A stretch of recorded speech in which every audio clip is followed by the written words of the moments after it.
Hello friends, welcome to our channel. இன்னைக்கு நம்ம சுட சுட சமோசா எப்படி பண்ணுறதுன்னு பார்க்க போகிறோம். அதுக்காக ஒரு பாத்திரத்தில் 2 ஸ்பூன் எண்ணெய் ஊற்றிக்கலாம். எண்ணெய் காஞ்சதுக்கு அப்புறமா சீரகம் 1 ஸ்பூன் போட்டுக்கலாம். அதுக்கப்புறமா இஞ்சி 1 ஸ்பூனு, பூண்டு 1 ஸ்பூன் போட்டாச்சு. நெக்ஸ்ட் நம்ம சின்ன சின்னதாக கட் பண்ணி வச்சிருக்கிற பெரிய வெங்காயத்தை வந்து போட்டுக்கலாம். 2 பச்சை மிளகாய் கட் பண்ணி போட்டிருக்கோம். இப்போ வந்து இதை நல்லா வதக்கி விட்டுடலாம். அப்புறம் நம்ம வந்துட்டு உருளைக்கிழங்கு 250 கிராம் வந்துட்டு ஆல்ரெடி லேசாக உப்பு போட்டு வேக வச்சு எடுத்துருக்கோம். அதையும் போட்டுக்கலாம். அப்புறம் கரம் மசாலா 1 ஸ்பூனு, மிளகாய் தூள் 1 ஸ்பூன், மல்லித்தூள் 1 ஸ்பூன் போட்டுட்டு தேவையான அளவுக்கு குருமிளகு கொஞ்சம் சேர்த்துக்கலாம். அப்புறம் கொஞ்சமாக உப்பு, மல்லித்தலை கொஞ்சம் போட்டுட்டு இதை வந்து நல்லா கலக்கி விட்டுடலாம். இப்போ வந்து நமக்கு சமோசாக்குள்ளே ஸ்டஃப் பண்ணுறதுக்கான மசாலா ரெடி ஆயிடுச்சு.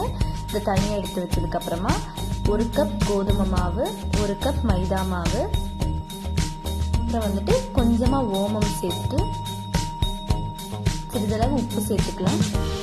அப்புறம் 3 ஸ்பூன் வந்துட்டு எண்ணெய் சேர்த்துக்கலாம். இதில் மாவு ரெடி பண்ணுறதுக்காக இதை வந்துட்டு நல்லா இப்போ பிசைய போகிறோம். கொஞ்சம் கொஞ்சமாக தண்ணி சேர்த்து நல்லா சப்பாத்தி மாவு பதத்துக்கு பிசைஞ்சு எடுத்துக்கலாம். பாருங்க, இந்த மாதிரி சின்ன சின்ன உருண்டைகளாக உருட்டி எடுத்து வச்சதுக்கு அப்புறமா நம்ம வந்து தேய்க்க ஆரம்பிச்சிடலாம். ரொம்ப தண்ணி சேர்க்காம ஓரளவு கெட்டியாகவே இருக்கட்டும். அப்போதான் நமக்கு சமோசா நல்லா வரும். பாருங்க, இப்போ தேய்ச்சிடலாம். இந்த மாதிரி நம்ம தேய்ச்சதுக்கு அப்புறமா இந்த வந்து ஒரு 2 பீஸை இதை வந்து நம்ம பீஸ் போட்டுக்கலாம். பாருங்க, அதில் வந்து ஒரு பீஸ் எடுத்து இந்த மாதிரி ட்ரையாங்கிள் ஷேப்பில் மடக்கிக்கலாம். இப்போ வந்து நான் மைதா மாவில் கொஞ்சமாக தண்ணி சேர்த்து பசை மாதிரி செஞ்சு வச்சுருக்கேன். அப்போ தான் நமக்கு ஒட்டிக்கும். அதனால இப்போ கொஞ்சம் இந்த மாதிரி ஒரு சைடில் பசையை தடவி இனி ஒரு சைடு எடுத்து நம்ம இது மேலே வச்சு நல்லா ஒட்டிக்கலாம். பாருங்க, இது வந்து நல்லா ஒட்டிக்கிச்சு. இப்போது அதுக்கப்புறமா பாருங்க, இது உள்ள வந்து நம்ம வந்து செஞ்சு வச்சிருக்க உருளைக்கிழங்கு எடுத்து ஸ்டஃப் பண்ணி வச்சுக்கலாம். பாருங்க, இப்போ நல்லா ஒட்டிக்கிச்சு. இந்த மாதிரி கோன் ஷேப்ல பிடிச்சு ஃபர்ஸ்ட் நம்ம வந்து மசாலா தேவையான அளவு வச்சு ஸ்டஃப் பண்ணிக்கலாம்.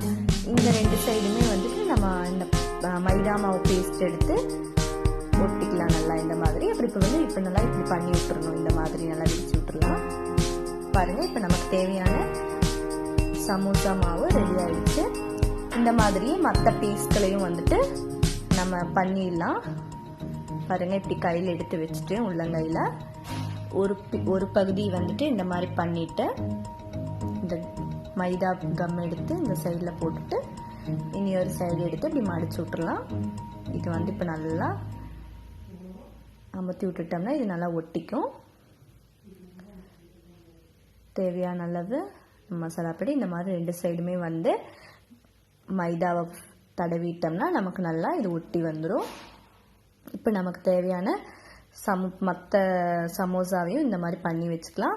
இப்போ எண்ணெய் நல்லா சூடானதுக்கப்புறமா நம்ம பண்ணி வச்சிருக்கிற சமோசாஸ் எல்லாம் எடுத்து பொரிக்க ஆரம்பிச்சிடலாம். பாருங்க, இப்போ நமக்கு சமோசா நல்லா பொரிஞ்சிட்டு இருக்குது.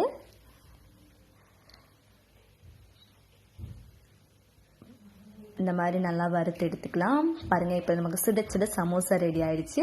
இந்த வீடியோ பிடிச்சதுன்னா மறக்காம சப்ஸ்கிரைப் பண்ணுங்க, லைக் பண்ணுங்க.